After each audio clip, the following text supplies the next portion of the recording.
Good morning, everyone. I'm Wunan Guo from Fudan University.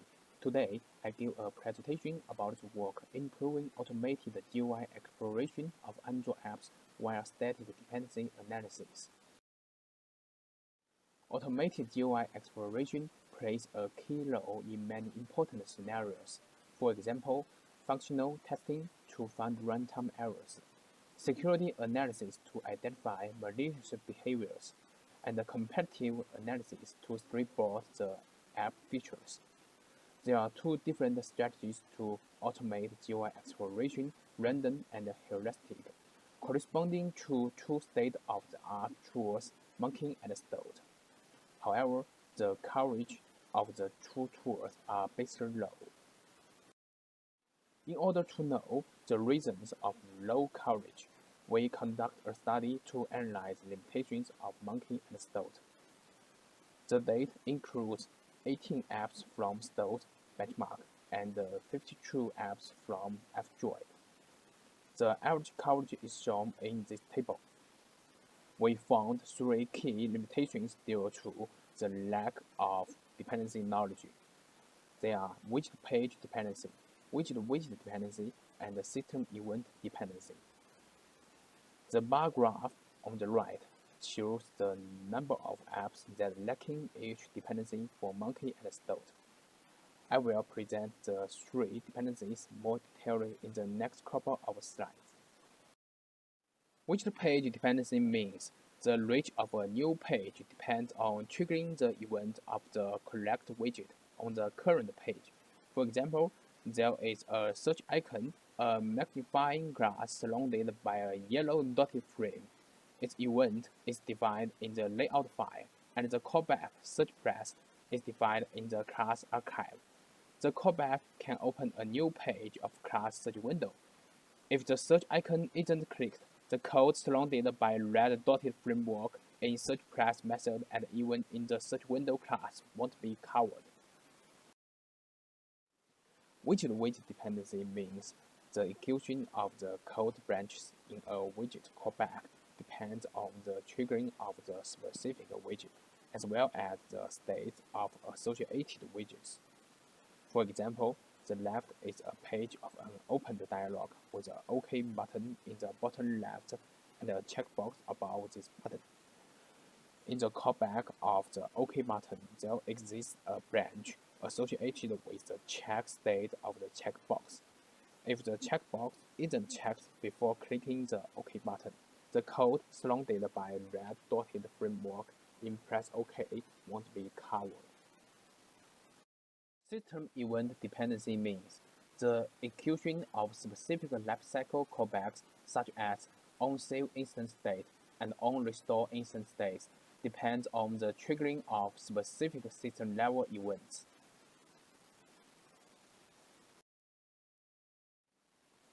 This is the overview of our approach. It is composed of two stages, which are the model construction and the dynamic exploration. Model construction is responsible for extracting a structural model of an Android app through static analysis. This model is called the PTM. The dynamic exploration performs action on a running Android app deployed in an emulator according to the left-first traversal strategy assisted by the PTM. Next, I'll detail the two stages.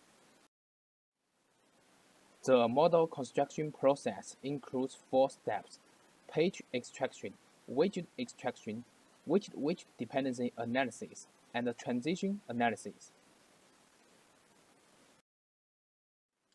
Here, I give an example. Before it, I describe the DPTM briefly. DPTM is a graph-based model whose nodes represent pages and edges represent transitions. For a page, it has three properties: type, widgets, and LC callbacks. Type can be activity, menu, dialog. Widgets are the widgets returning events in this page. LC callbacks are the specific lifecycle callbacks.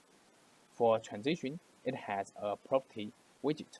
It represents the widget to be triggered. The widget has four properties: type, event, text, and dependent widgets. For the app OI Notepad, we first extract all pages. For one of the pages that is a dialog, we then extract all widgets. In this dialog, there are 3 buttons registering the click event, and the widget's properties are recorded. Next, we analyze the widget dependency. Here, button 2 has a dependent widget checkbox. It's assigned to the dependent widget property. And finally, the transitions between pages are created and the model is generated.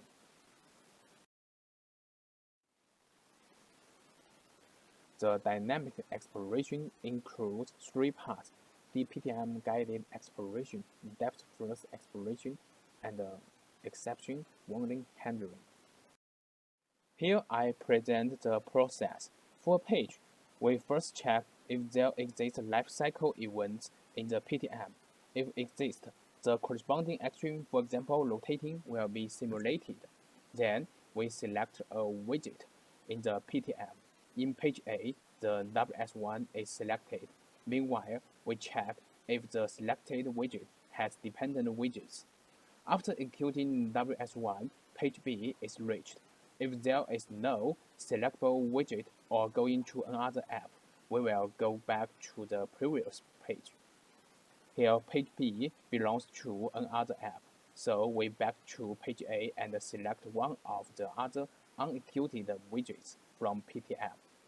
Here we choose WS2. After all widgets in the PTM are executed, we select one of the widgets not in the PTM. Here we choose WD and execute.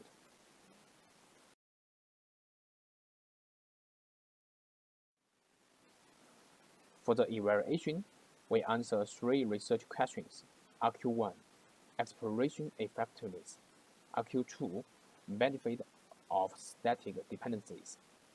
RQ3, crash detection. For RQ1, we compare our tool Gather with Monkey and Stoat. The average class method and line coverage of these 3 tools are shown in the table. It can be seen that Gather outperforms the other tools on all levels. We also tracked the progressive line coverage of these tools over time. The plot shows that Gather surpassed the others from the beginning and achieved 19% of the final coverage in about 10 minutes. So, compared with existing GUI exploration techniques, our approach can improve the exploration effectiveness.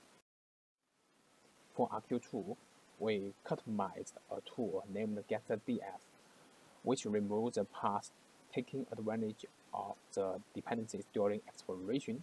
We compare the coverage between Gather and GetDF. The results in the table show that Gather is much more higher than GetDF on all levels.